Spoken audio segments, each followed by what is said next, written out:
Hello friends, welcome on my YouTube channel hopes and reality. आज हम लोग science NCERT करेंगे और उसमें हम लोग क्लास 6 से स्टार्ट करेंगे। देखेंगे हम लोग कि हमारा पहला चैप्टर क्या है। क्लास 6 की साइंस है एनसीईआरटी। तो फर्स्ट चैप्टर का नेम है कि भोजन यह कहाँ से आता है। तो इसमें हम सबसे पहले देखेंगे कि संघटक क्या होता है। क्या होता है संघटक, तो चलिए देखते हैं। किसी खाद्य सामग्री में मिलाए जाने वाले सामग्रियों को संघटक कहते हैं। जैसे हमें खीर बनानी है तो खीर का संघटक क्या हो जाएगा, दूध, चावल, पानी, खाद्य पदार्थ, ये संघटक हैं। तो ये संघटक होता है कि किसी खाद्य पदार्थ में मिलाई जाने वाली सामग्रियों को हम लोग क्या बोलते हैं, संघटक बोलते हैं। उसके बाद है कि हमारे भोजन के मुख्य स्रोत क्या है, पौधे और जंतु हैं। हमें भोजन जो है वो कहाँ से मिलता है, या तो हमारे पादप पादप उत्पाद से मिलता है या जंतु उत्पाद से मिलता है। तो अब हम देखेंगे इसमें कौन से पादप उत्पाद हैं और कौन से जंतु उत्पाद हैं। देखिए पादप उत्पाद में फल, सब्जी, गेहूं, दाल, चावल, ये हमें पौधों से मिलते हैं तो इनको हम पादप उत्पाद बोलेंगे। और दूध, अंडा, मुर्गा, मछली, झींगा, मांस, ये सभी हमें एनिमल से मिलते हैं, इसलिए हम इनको जंतु उत्पाद बोलते हैं। जो जंतु केवल पादप यानी पेड़ पौधे या हरी साग सब्जी बोलते हैं, खाते हैं, तो उनको हम लोग शाकाहारी बोलते हैं। जैसे गाय है, भैंस है, खरगोश है, हिरन है, ये सब शाकाहारी हैं। जो जंतु दूसरे जंतुओं को खाते हैं उनको हम लोग मांसाहारी बोलते हैं, जैसे शेर हो गया, बाघ हो गया। और जो जंतु पादप दूसरे जंतु दोनों को खाते हैं यानी शाकाहारी भी हैं मांसाहारी भी हैं, तो उनको हम लोग क्या बोलते हैं, सर्वाहारी। जैसे कि कौवा हो गया, मनुष्य। इसके बाद हम लोग देखेंगे पौधे के खाने योग्य भाग, यानी हम पौधे के कौन कौन से भागों को यूज करते हैं खाने में। तो देखिए मूली खाते हैं हम लोग, गाजर खाते हैं, ये किसका उदाहरण है, जड़ यानी जड़ को खाते हैं। तने को भी खाते हैं, जैसे आलू है और अदरक हो गया, ये सब तने में आते हैं। फल की बात करें तो ये अमरूद क्या है, फल है। काशी फल की बात करें यानी काशी फल, कद्दू, सीताफल बोलते हैं, तो ये इसके फूल को भी खाते हैं हम लोग। पत्ती, पालक की बात करें तो ये पत्ती में आता है। और गेहूं बीज है, यानी हम पौधे के सभी भाग, जड़, तना, फल, फूल, पत्ती, बीज सबको खाते हैं। तो सीताफल की बात करते हैं, ये नोट में लिखा है कि सीताफल यानी कद्दू के फूलों को चावल की पिट्ठी में डुबोकर व तलकर पकौड़ी बनते हैं, यानी कद्दू के जो फूल होते हैं उसको हम लोग पकौड़ियाँ बनाते हैं उससे। उसके बाद है कि बीज से शिशु पौधे का उगना अंकुरण कहलाता है। बीज से नया पौधा उगना क्या है, अंकुरण।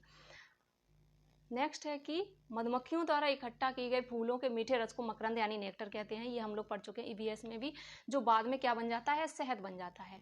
अब नेक्स्ट चैप्टर है हम लोग का भोजन के घटक। इसमें देखेंगे क्या है भोजन के घटक में। हमारे भोजन में मुख्य पोषक तत्वों के नाम क्या क्या पाया जाता है हमारे भोजन में, कार्बोहाइड्रेट, प्रोटीन, वसा, विटामिन, खनिज लवण। इसके अतिरिक्त भोजन में आहारी रेशे यानी रूक्षांश तथा जल भी पाए जाते हैं। ठीक है। नेक्स्ट है संतुलित आहार में सभी पोषक तत्व तथा पर्याप्त रुक्षांश और जल उचित मात्रा में उपस्थित रहते हैं, यानी हमारा बैलेंस डाइट वही है जिसमें कार्बोहाइड्रेट, प्रोटीन, वसा, खनिज लवण ये सब होने चाहिए। उसको हम लोग क्या बोलेंगे, संतुलित आहार। कार्बोहाइड्रेट तथा वसा हमारे शरीर को मुख्य रूप से ऊर्जा प्रदान करता है। कार्बोहाइड्रेट भी करता है और फैट यानी वसा भी करता है, पर अंतर ये है कि फैट में ज़्यादा ऊर्जा होती है कार्बोहाइड्रेट की अपेक्षा। ये यहाँ पे लिखा है कि फैट में ऊर्जा अधिक होती है। प्रोटीन तथा खनिज लवण हमारे शरीर की वृद्धि तथा अनुरक्षण के लिए होते हैं। प्रोटीन और खनिज लवण, मिनरल्स। प्रोटीन युक्त भोजन को हम लोग क्या बोलते हैं, शरीर वर्धक भोजन, यानी इससे बॉडी अच्छी खासी बनती है प्रोटीन को लेने से। नेक्स्ट है कि विटामिन जो है वो क्या करती है, विटामिन हमें कोई एनर्जी नहीं देती है, ये क्या करती है कि हमारी रोगों से रक्षा करती है, यानी हम बीमार कम पड़ेंगे। जल की बात करें तो जल जो है वो भोजन में उपस्थित पोषकों को अवशोषित करने में हमारे शरीर की सहायता करता है, तथा कुछ अपशिष्ट पदार्थों, पसीना, मूत्र आदि को शरीर से बाहर निकालने में कौन मदद करता है, जल।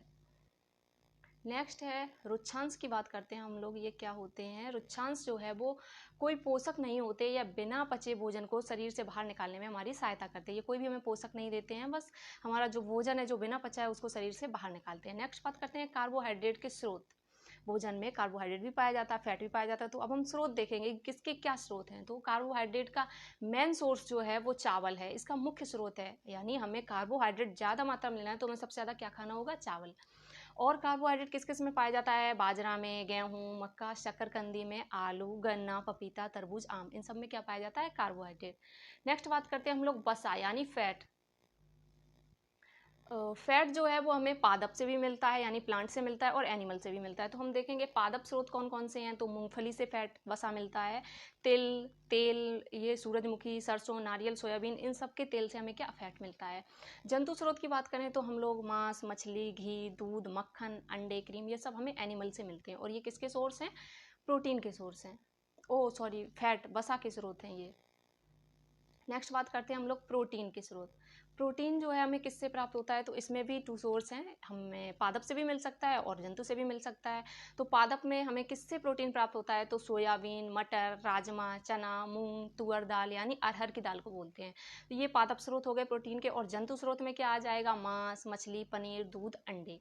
इसके बाद बात करते हैं हम लोग विटामिन के स्रोत। विटामिन के कौन कौन से स्रोत हैं, तो विटामिन में सबसे पहले बात करते हैं विटामिन ए की।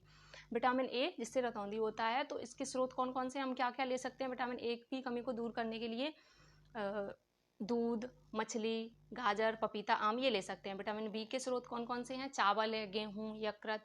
विटामिन सी यानी खट्टे फल, संतरा, टमाटर, अमरूद, मिर्च, नींबू, आंवला।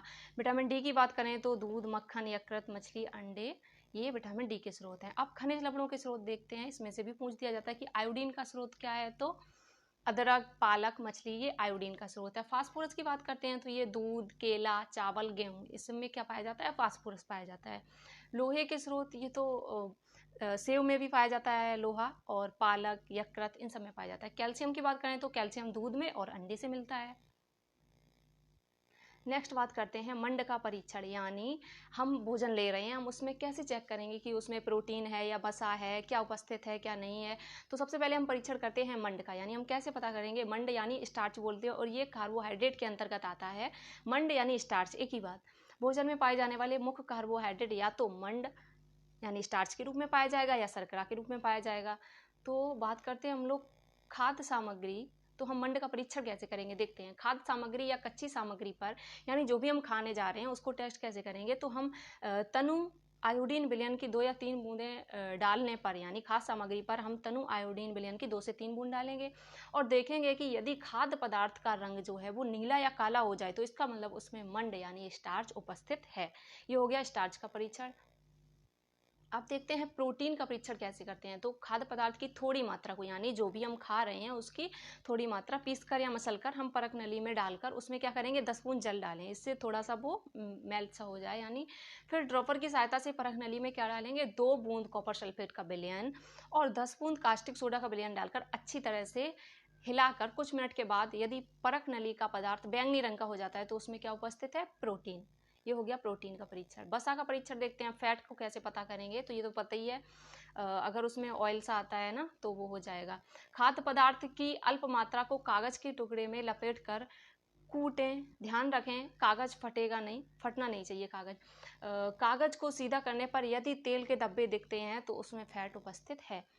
कभी कभी क्या होता है कि खाद्य पदार्थ में वाटर भी होता है, जैसे खाद्य पदार्थ में जल भी होता है, तब कागज को धूप में सुखाने पर जल सूख जाएगा। इसके बाद यदि तेल के धब्बे ना दिखें, तेल के धब्बे ना दिखें तो वसा उपस्थित नहीं होगी, और अगर दिखते हैं तो वसा उपस्थित है। आगे बात करते हैं कि प्रोटीन की कमी से क्या हो सकता है। तो प्रोटीन की कमी से वृद्धि अवरुद्ध हो जाएगी, चेहरे पर सूजन, बालों का रंग उड़ना, त्वचा की बीमारियां और पेचिस, ये सब प्रोटीन की कमी से होते हैं। सभी अभावजन्य रोगों की रोकथाम संतुलित आहार लेने से की जाती है।